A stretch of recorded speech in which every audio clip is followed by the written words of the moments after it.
Today I'm going to paint an iris flower in very loose, spontaneous style.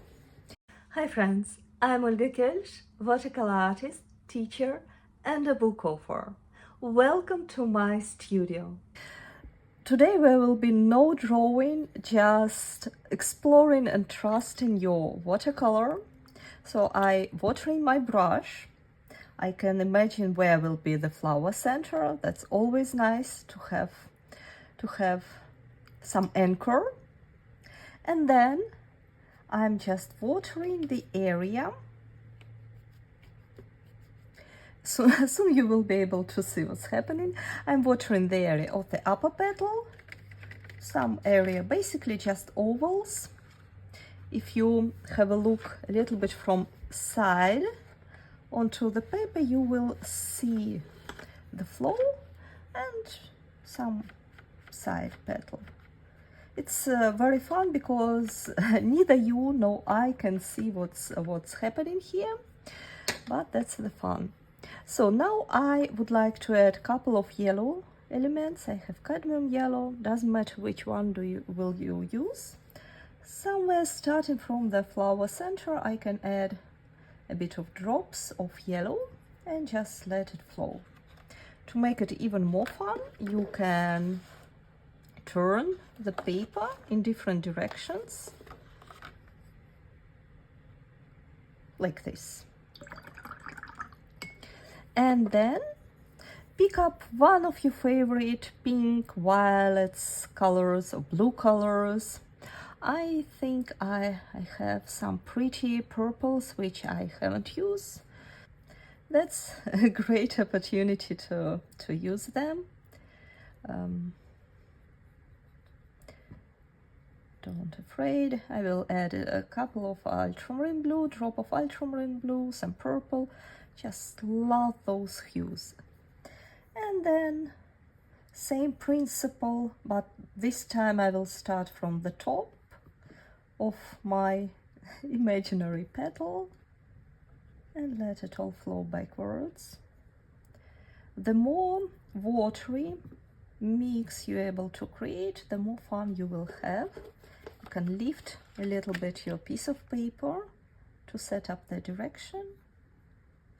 You can work a little bit with the tip of the brush if you want to create some interest.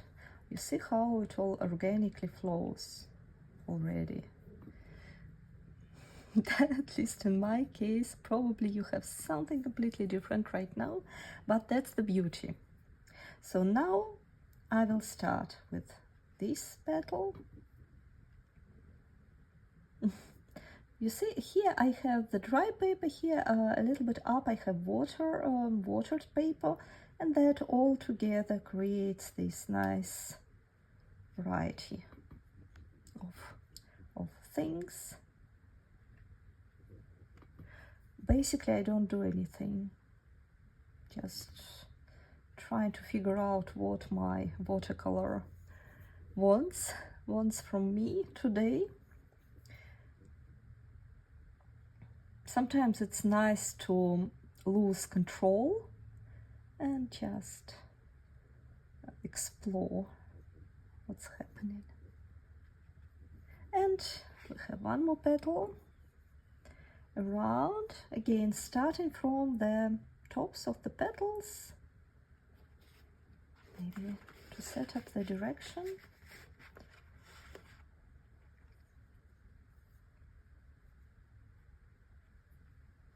I want to make my wash a bit watery, so that will create much more interesting transitions.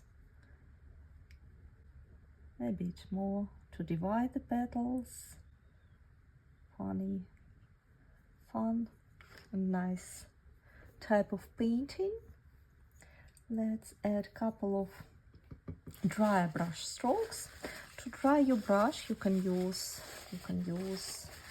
paper towel. Dab a little bit your brush onto paper towel and add a couple of more dry brush strokes. Usually middle veins, they are very typical for irises. and you can add them using slightly dry brush stroke. You can have a look. If the paper is still wet, you can add details. You can add a little bit of other hues. Veins. I like to add veins wet in wet because they will dissolve, and that will create this mystery, foggy effect.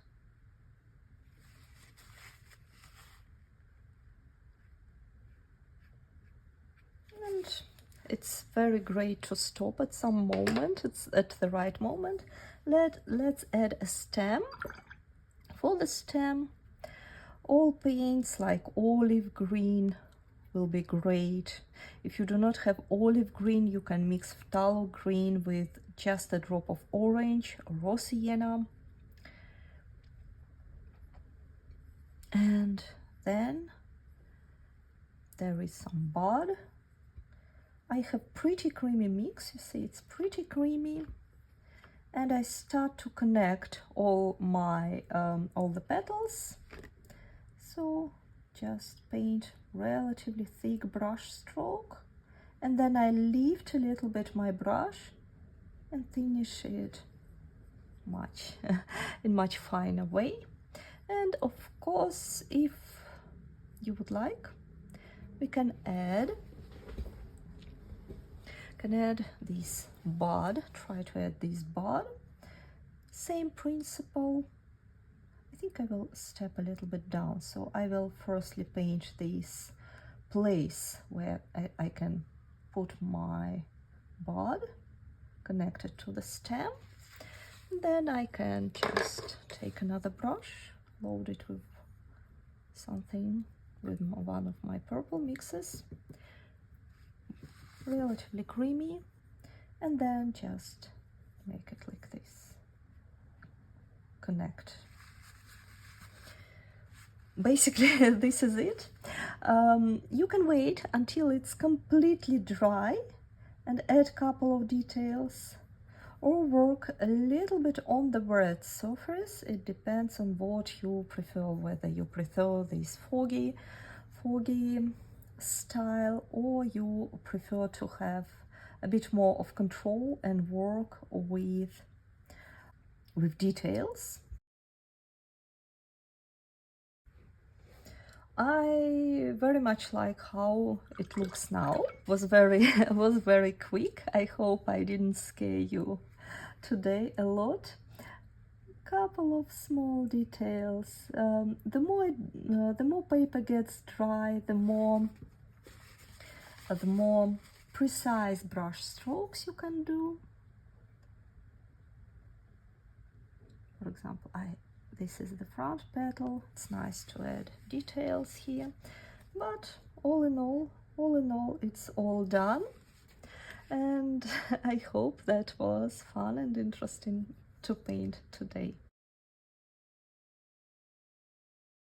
Thank you so much for painting with me. I hope you enjoyed this class. Please let me know in comments what would you like to paint next, and see you soon. Bye bye.